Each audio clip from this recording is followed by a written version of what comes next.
The objectives of today's lecture are an introductory discussion on livestock, understanding the concept of dairying, salient features of dairying, milk producing areas, meat industry and its distribution such as beef, mutton, goat meat, pork, wool production and associated features, factors that affect commercial wool production, major wool producing region in the world, factors that affect the location of the woolen textile industries, factors that make sheep rearing more dominant in southern hemisphere, and Indian woolen textile industry.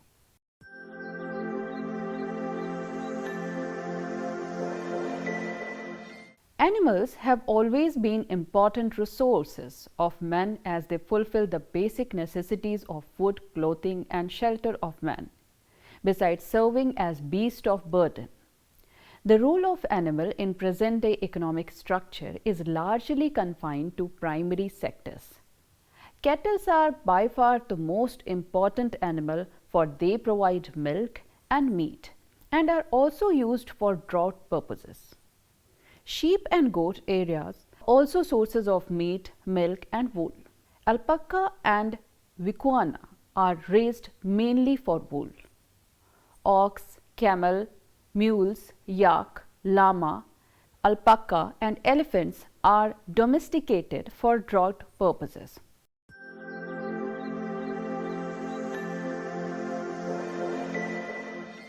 Dairy is the most advanced and efficient type of rearing of milk animals. Dairy farming is a class of agriculture for long-term production of milk. Species used in dairy farmings are cow, buffaloes, goat, sheep and camel. This industry involves high capital. Why? Because dairy farming includes storage facility for fodder, animal sheds, machines for feeding and milking. These all facilities increases the cost of dairy farming. In such type of farming, more focus lies on cattle breeding and healthcare facilities like veterinary services. It requires consistent intensive labor for feeding the animal and milking. People are involved in dairy farming don't remain without work at any time of the year, as is the case with the crop raising. Often dairy farming is done near the urban centers, which are good market of dairy products. Urban centers regularly provide the dairy products and fresh milk from surrounding area where dairy farming is practiced. With the advancement in the technology and development of refrigeration, transportation, pasteurization and other preservation process, the shelf life of dairy products has increased, invariably helping them to store for a long period of time. Dairy farming is largely practiced in India, China, Northwestern Europe, Central America, Canada and Southeastern Australia, New Zealand and Tasmania.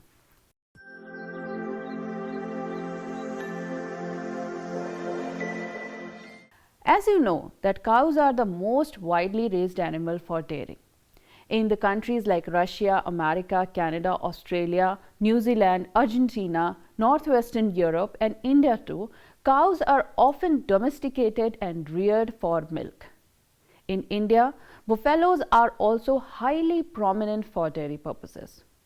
Humid temperate regions have developed dairy on commercial scale as temperate climate is ideal for cow rearing. Dairy cattle thrive best in 10 degree to 17 degree Celsius temperature and 50 centimeter to 75 centimeter rainfall. Summer temperature about 27 degrees Celsius and below freezing temperature in winter are really harmful for cattle raising. High amount of fresh water required in dairy farming as dairy cattle require clean drinking water in large quantity.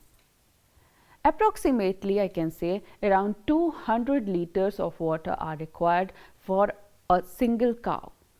Dairy cattle requires grasses as forage. Forage is also obtained from hay and silage. Dairy farming is usually practiced in densely populated areas which provide market for dairy products. In fact, dairying is the most developed in countries which register a high standard of living, high level of industrialization and economic development.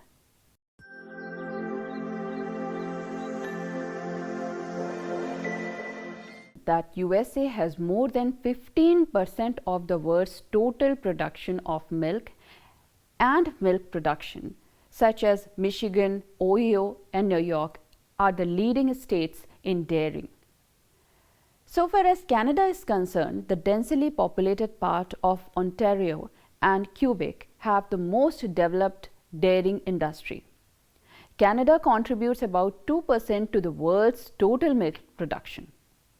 India accounts for 7.2% of the world's milk and ranks second among the cow milk producing countries in the world.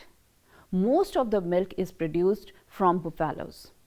India produces highest buffalo milk in the world. Though India has the largest number of cattle in the world, but their yield is very low because of the low breeds and lack of scientific methods of dairying. Punjab, Uttar Pradesh, Haryana, Rajasthan, Maharashtra, these are the good sources or important states in terms of milk producing. In Europe, Russia, Germany, France, UK, Spain, Ireland, these all are important milk producing countries. New Zealand and Australia contribute around 5% of the world's total milk output. New Zealand has also an ideal marine climate and lush green extensive pastures. The refrigerated sheep has revolutionized the export of cheese and butter to far off places.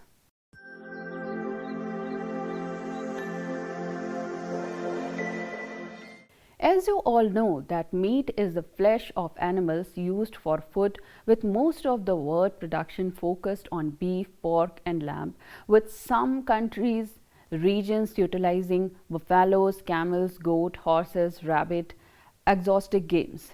Meat is a rich source of protein. It is a nourishing food, and in most part of the world, meat is eaten as a habit. Meat production is a significant piece of the world economy with significant commitment to local, national and international trade.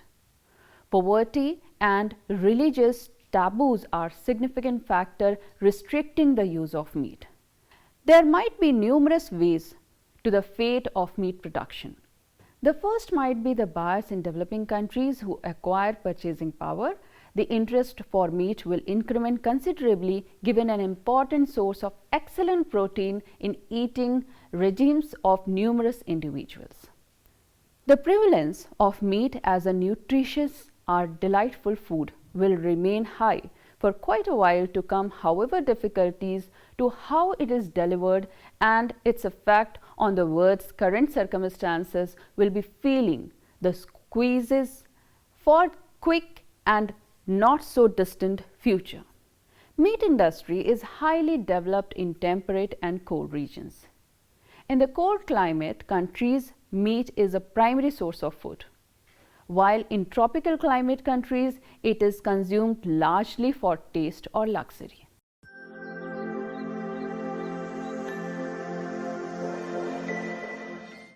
Beef cattle are mostly found in USA, Brazil, China, India, Argentina and Russia. Four major areas of beef production are Indian subcontinent, Europe, USA, the pampas of Argentina, Uruguay and plateaus of southern Brazil. Coming to United States of America, USA accounts for around 1/5 of the world's beef. During the mid-20th century, the Corn Belt emerged as a major producer of beef cattle as well as cattle fattening region. In the last few decades, the production of beef cattle has grown rapidly in South, particularly in Florida. Despite of a large scale production of beef cattle, the USA imports beef and the veal too. Now you may be thinking, what about the Latin American part? In the Western Hemisphere, most of the cattle with within the torrid zone are concentrated in Brazil, Colombia, Mexico, Venezuela, and in Argentina. Brazil produces nearly 13% of the world's beef. Though Argentina produces nearly 5% of the world's beef, the Argentina pampas are truly a kingdom of beef. Now I am going to explain about the African countries. Large tropical areas have very few cattle, notably in the rainforest and deserts. South African highlands of Ethiopia and of northern Tanzania, Kenya and Uganda have major concentration of cattle. South Africa contributes about 1% to the world's total output. So after the African countries, now it is the time to explain the Asian countries. When it comes to Asian countries, India, China, Pakistan and Japan have high numbers of cattle. India leads the world in total number of cattle, but the total production of beef is insignificant for simple reason of religious taboo. India contributes 2.5% of the total beef production in the world. European countries, the dairy cattle outnumber beef cattle in Western Europe. Beef production is important. Most cattle in Western Europe are fed by farmers. Mutton consumption. Sheep and goats are the major source of mutton. The former, however, excel commercially. The sheep with its wool is well equipped for cold climate and thrive in such bleak lands as Patagonia and Falkland Island in South America. Sheep production involves little labor and is well adapted to sparsely populated regions. China, Australia, New Zealand, Iran, UK, Turkey, Spain, Pakistan, Algeria, Mongolia, Russia, South Africa, Morocco are the major mutton producing countries in the world. Oceania contributes more than 14% mutton of the world. Compared to that, Africa contributes more than 13% mutton and Europe contributes for nearly 17% mutton production in the world. Production of mutton in South America and Central America is less. They contribute 3% and 2% respectively. So now after explaining the mutton consumption, I shall explain the goat meat. Goat is one of the hardiest of animal capable of living under most severely dietary conditions. India has the largest number of goats, the chief concentration occurring in Ganga Valley. In Morocco, Spain and other Mediterranean countries, goats graze upon dry and rugged land. Asia ranks first with nearly 3/4 of the world's goat meat. At the country level, China tops the world, contributing more than 38% of the world goat meat. Compared to that, India 11% and Pakistan contributes for 9%. When it comes to the consumption of pig meat, religious taboo in the Muslim and Orthodox Jewish land prohibits its production. Asia contributes 47% of the pork consumption. Compared to that, Europe and North Central America contributes 26 and 12.6% respectively. South America rank in the descending order of pork production, contributing 4.5% of the pork production. And the most important product, wool. Sheep and goat are the major source of wool in the world.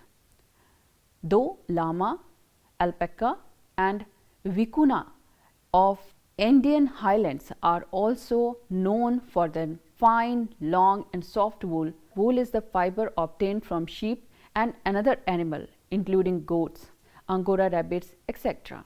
Wool obtained from merino sheep, Angora goats or Ladakh Pashmina goat, etc. are of commercial importance.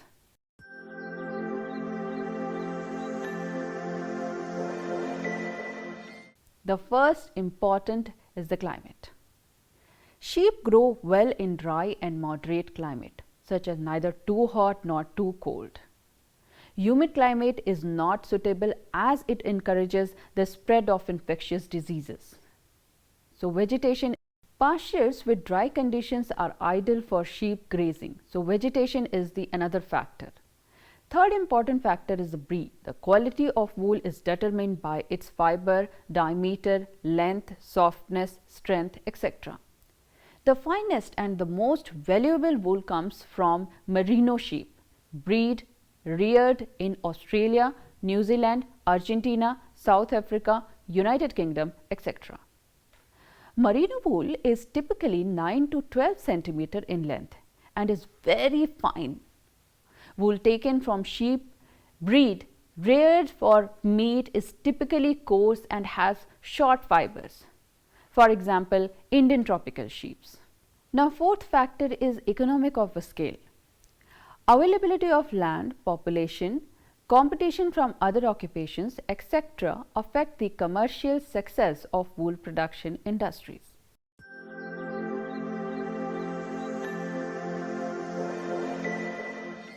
Sheep stations, the equivalent of a ranch, provides the best economic use of land in predominantly semi-arid landscape of Australia. The sparse grassland vegetation and vast farms of Australia are well suited to sheep. Compared to Australia, in New Zealand, the main area of sheep rearing is located in Southern Islands, especially the Canterbury Plains, where sheep rearing is a part of mixed farming. In South America, sheep rearing is most important in the drier parts of Argentina, including the whole of Patagonia and eastern foothills of Andes. The low and variable rainfall, the poor pasture, the severe winter, the sparse population all make the region more suitable for sheep grazing than for cattle rearing. The sheep ranches are extremely large in Patagonia. Patagonia is an exporter of both wool and mutton. Compared to these countries, in South Africa, the dry climate of veld, its grassland vegetation and plateau relief is ideal for sheep. The sheep reared are almost exclusively merino breeds kept for wool. China is also very important country in this connection. Sheep rearing is mostly done in vast empty areas of the western part of China. Most of the raw material needs are met by imports.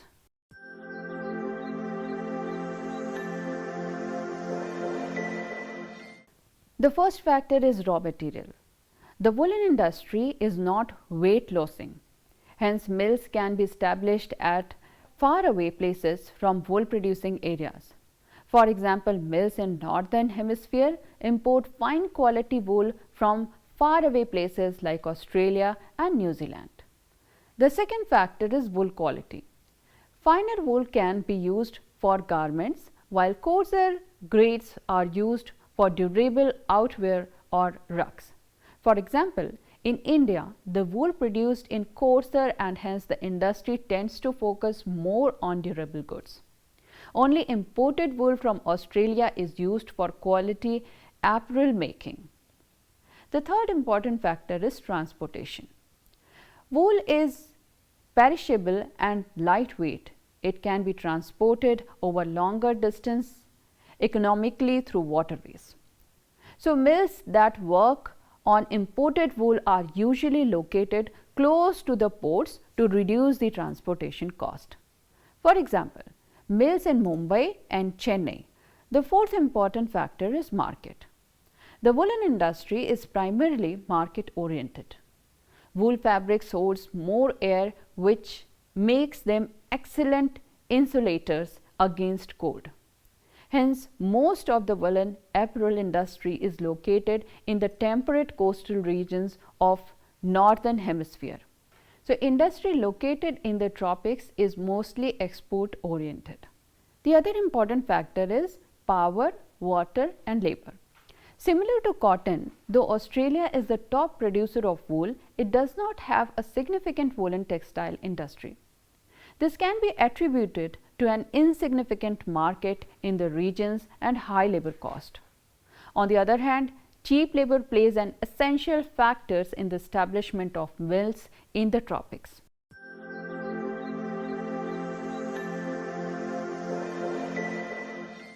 The first one is economies of scale. Large swathes of land in Australia and Argentina is not suitable for either agriculture or cattle rearing. Sheep rearing is the only viable economic activity, and the economies of scale are leveraged to the fullest in the sparsely populated South. Due to economies of scale, mutton is not expensive in southern hemisphere. Hence, sheep are important for both wool production and meat. You might be aware of merino sheep. The high-yielding merino sheep are strong and hardy animals. They are well suited for dry and moderate climate of southeastern Australia and southwestern Australia, the grasslands known as Veld of South Africa, dry range shadow regions in Canterbury Plains of New Zealand, and dry range shadow regions in the Patagonia grasslands of Argentina are also known for sheep rearing. Sheep rearing is relatively less profitable in northern hemisphere.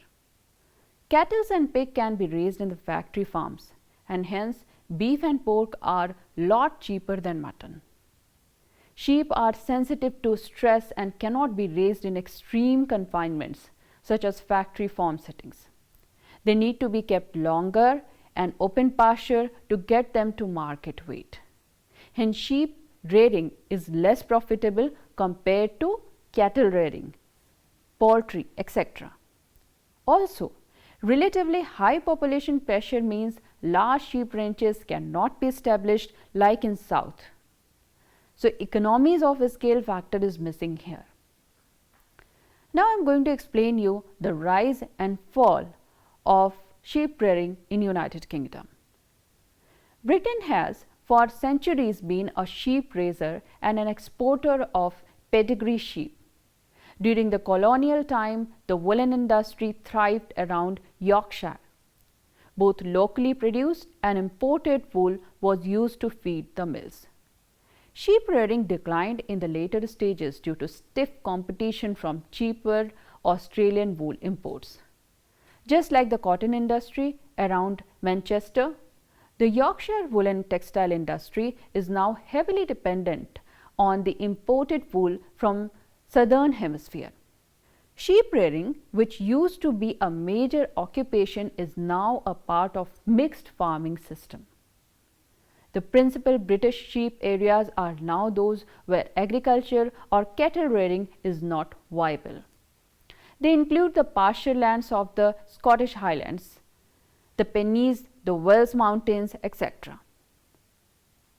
Now, you may be thinking, what is the status of woolen textile industries in India? In India, woolen textile industry is relatively small compared to the cotton and synthetic fiber based industry. India does not produce quality raw wool in sufficient quantity. It basically imports large quantities of fine wool mainly from Australia. However, India is a significant exporter of woolen goods.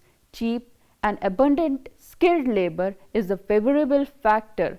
The woolen industry is located around Amritsar, Gurdaspur, Ludhiana belt, Patiala and Dhariwal. Another factor is market. The industry in Punjab serves the high demand region in northern India. That is the raw material. Punjab is close to the sheep rearing regions of Jammu and Kashmir and Himachal Pradesh. Bakarwal sheep rearing nomads and Gadis nomads are well known nomads in this connection. The first woolen textile mill was set up in 1876 at Kanpur. In Gujarat, Jamnagar, Ahmedabad and Vadodara, these are also known for this textile industry. Inferior wool is obtained from Rajasthan, and while superior wool is imported from Australia. Maharashtra, compared to the northern states, Maharashtra is known for quality woolen and manufactured from imported wool in Mumbai.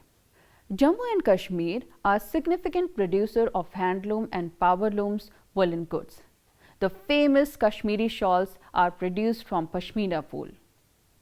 The Ladakh region of India produces the finest quality of Pashmina wool, which comes mainly from the Pashmina goat. Now, it is pertinent to explain the problems associated with the Indian woolen textile industry. The first and foremost is the weak demand. Most part of India have tropical and subtropical climate, short winter and long summer. And that's the reason that in India, this leads to inadequate demand for woolen textile compared to the other European and American countries. Due to decreasing demand with the increased use of synthetic fibers, wool production is much less than what it was in the past. The second factor is the low quality. Indian wool is coarse. Tropical sheep produces inferior quality of wool, as I explained you earlier, and is not suitable for apparel making. The third factor is the low productivity. India has one of the highest sheep stocks in the world, but is far behind in wool production.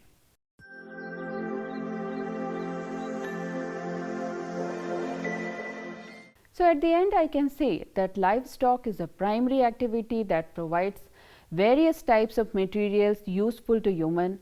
The raw material produced through livestock rearing has developed large scale industries like dairy industry, meat industry, woolen textile industry.